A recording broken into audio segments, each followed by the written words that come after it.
Good morning. I'm Steve Hartkopf with Align Marketing. It's kind of early in the morning here. I'm getting ready to head over to the studio and interview Gary Vaynerchuk. If you've ever visited tv.winelibrary.com, you probably know Gary. He's an internet entrepreneur. He runs a wine firm up in New York area, and he has taken that business from about $3 million in sales to over $40 million in sales, largely through using video and the internet. He's got a new book that he's coming out with, Crush It. It's one of 10 that he signed up to do with Harper Press, and we're getting one of the first interviews with him. So looking forward to that. Let's head over to the studio and see what Gary has to say. Good morning. How are you? I'm good, Steve. How are you? Doing pretty good. You were one of the real internet video pioneers, and you started that, I guess, almost a decade ago. Here are we now. We're now here in 2009, and there's more searches on YouTube than there are on Yahoo. So how does video rank within a branding strategy, within your overall marketing strategy? Is it a cornerstone or is it a tactic? That's a very good question. It's a tactic. I still think that it's never the platform. It's always the message, my friend, right? Okay. And I think that you have to really understand what you're good at. I'm cozy with video. You're obviously massively charismatic on video, as I can see. So, but it's not for everybody, right? Yeah, that's And true. so if you're an introvert and you write better, write. Don't be like, oh, crap, it's all going video. Oh, my God. Did he just say more searches on YouTube than Yahoo? I need to get in this. You need to be you. You need to be you all the way. It's a tactic. So it's just another tool in the box, like blogging or social media, whatever you're good at, go with your strength. All tools, all of them. What the game is the content you deliver. Whether it was, that's the game. Okay. Kind of staying with the whole thing of brands and promotion. All Chapter 11 in your book was a lot about monetizing your personal brand. Can you give us some examples or tips of how people can do that? Because at least in my blog, that's a real hot topic. How do I monetize all this stuff? Yeah, I think that's a great question. And I think it's one that is different for everybody. But what I think people need to recognize is this. You need to be proactive. You need to go and hit up, people. You absolutely have to go and call advertisers. If you have a blog and companies are interested and you see them advertising, I would search the keywords that you're involved in on Google and see who's advertising on the right side and call every one of them. Cold call. So you do your own PR. You'll call a local TV station or something like that and say, hey, I've got a story for you. You might be interested, or I wrote a book or whatever. And you can do everything yourself now, right? Yeah. There's no lines in the sand. Yeah, true. Good. Okay, good point. You had mentioned in an interview, and I'm sorry, I don't remember exactly which one, but you had mentioned that Tumblr you thought was really an up-and-comer that not a lot of people knew about. Is that correct first?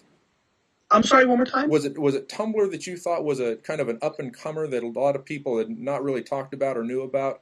Is that yeah, I mean, so much so that I should disclose every time I talk about Tumblr now that I've invested in it. That's how big of a deal I think it's going to be. I think it's an amazing blogging platform. Okay. Can you give us why? Because of the reblog. Can you explain that? Yeah. If you have a Tumblr account and you go to my Tumblr account, so imagine now mass Tumblr account usage. Let's say WordPress had this. Mm-hmm. If you go to my Tumblr account and see a blog post and you like it, there's a little button at the top right. There's a bar that says reblog. And people are doing that. It's the retweet nation. Twitter did the dirty work for Tumblr. But a blog post is more powerful than a tweet. You're doing lots of tweets in a day. You're doing one or two blog posts.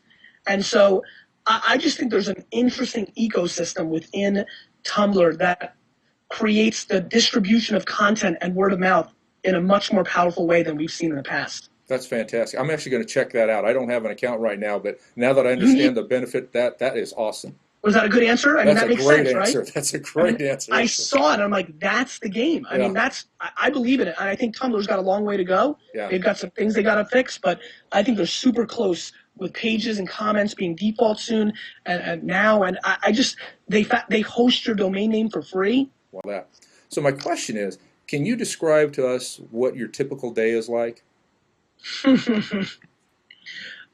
It's busy. It's really 8 to 11 p.m. pretty much work. No eating except for late dinner, 10 p.m. It's not healthy. I'm not the person people should be following completely step by step. I have an adrenaline and a natural passion energy that is not found in most people, so I can pull off crazy stuff. My brother thinks I'm a robot. Like, he's just really waiting for that shoe to drop. So, I think you need to be yourself. But what you need to realize is you can't complain about lack of success or cash or those things if you're playing 3 hours of Nintendo Wii. Good. Okay. Your brand, staying with that, is a little unscripted. Some might even call it kind of wild and crazy, the wild and crazy guy.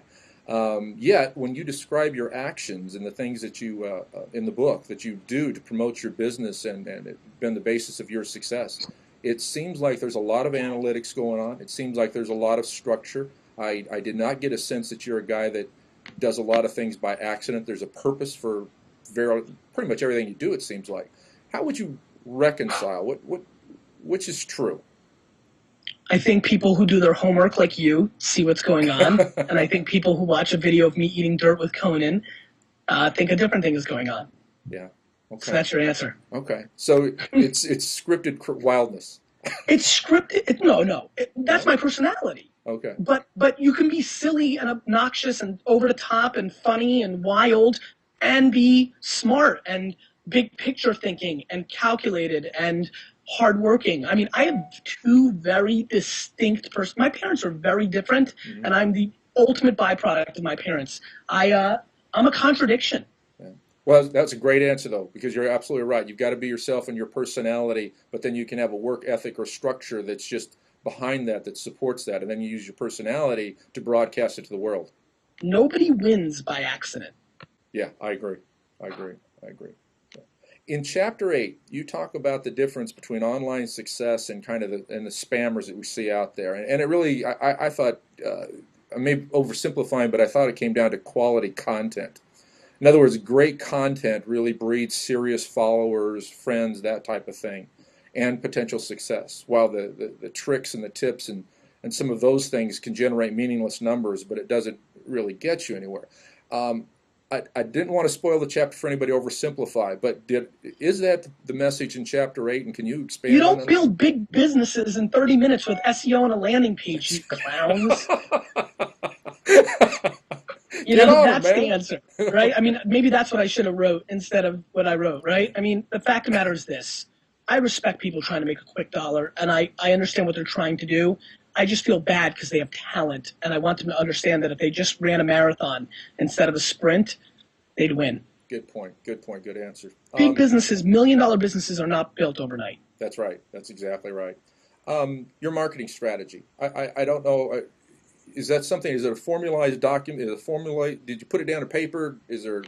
How much structure does it have? How much of it do you just kind of make up on the fly based on opportunity? So I guess I am a complete reactionary businessman. So it's opportunistic and not necessarily strategic. You try to be both. It's strategic to know that I need to care and be smart and pump out good stuff, but the moves, the tactics are always day to day. Gourmet Magazine went out of business. I didn't know that was going to happen. Yeah. I realized that's a hot topic. Oh, people are going to be talking about that. Let me go buy a Gourmet Magazine and start ripping out the advertising pages and talk about, my thoughts on that. It's timely. People talk about timely things. That gives that video a better chance to succeed. Thank you for that tip. I'm actually going to incorporate that in my business. That's a gem right there. I like that. Thank you. You stole that from me. That's a good job by you. That's one I don't like to talk about that often. I'm always working too, man.